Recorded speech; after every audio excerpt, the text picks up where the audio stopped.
அடே வீர வணக்கம் செலுத்த ஆரம்பிச்சுட்டான். வீர வணக்கம் செலுத்த ஆரம்பிச்சுட்டான். யாருக்கு வீர வணக்கம் செலுத்துறான் தெரியுமா தெரியாதாடா உனக்கு? தெரியுமா தெரியாதா? வீர வணக்கம் வீர வணக்கம். கள்ள சாராயம் குடிச்சு செத்த சாராய வீரனுக்கு வீர வணக்கம். சாராய வீரனுக்கு வீர வணக்கம். வீர வணக்கம் வீர வணக்கம். காதலால் செத்து போன காதல் வீரனுக்கு வீர வணக்கம். காதல் வீரனுக்கு வீர வணக்கம் அப்படின்னு செலுத்த ஆரம்பிச்சுட்டான்டா.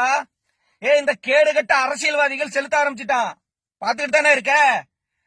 கள்ளச்சாராயம் குடிச்சு செத்தவனுக்கும் காதலால் செத்தவனுக்கும் இவன் வருஷத்துக்கு ஒரு தடவை வீர வணக்கம் செலுத்துறான். அப்படின்னா கள்ளச்சாராயத்துக்கு எதிராக நின்னு போராடி உயிரை விட்ட அண்ணன் செல்வி நாடாருக்கு நீ அரை மணி நேரத்துக்கு ஒரு தடவை வீர வணக்கம் செலுத்தினியா?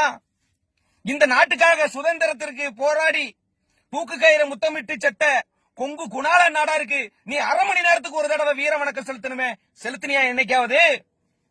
இலங்கை தமிழர் வாழ்வுரிமைக்காக தன் உடல்ல மண்ணெண்ணெய் ஊத்தி கொளுத்தி அந்த தமிழர்களுக்காக வாழ்வுரிமைக்காக போராடி செத்தானே முத்துக்குமார் நாடார், அவனுக்கு அரை மணி நேரத்துக்கு ஒரு தடவை நீ வீர வணக்கம் செலுத்தணுமே, என்னைக்காவது செலுத்திருக்கியா? செலுத்திருக்கியா? ஏன் இந்த தமிழ்நாட்டுக்கு தமிழ்நாடுன்னு பேர் வைக்கணும், அந்த தமிழ்நாடுன்னு பேர் வச்சாதான் இந்த மண்ணுக்கு ஒரு தன்மானம் சுயமரியாதை கிடைக்கும் சொல்லி சங்கரலிங்க நாடார் 76 நாட்கள் உண்ணாவிரதம் இருந்து செத்து போனாரு, அவருக்கு அரை மணி நேரத்துக்கு ஒரு தடவை நீ வீர வணக்கம் செலுத்தணுமே, செலுத்தினியா?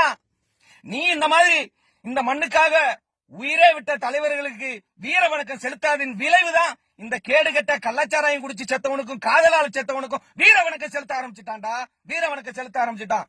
போ, ஆடி 18 வருது, கொங்கு குணால நாடாருக்கு வீர வணக்கம் செலுத்து.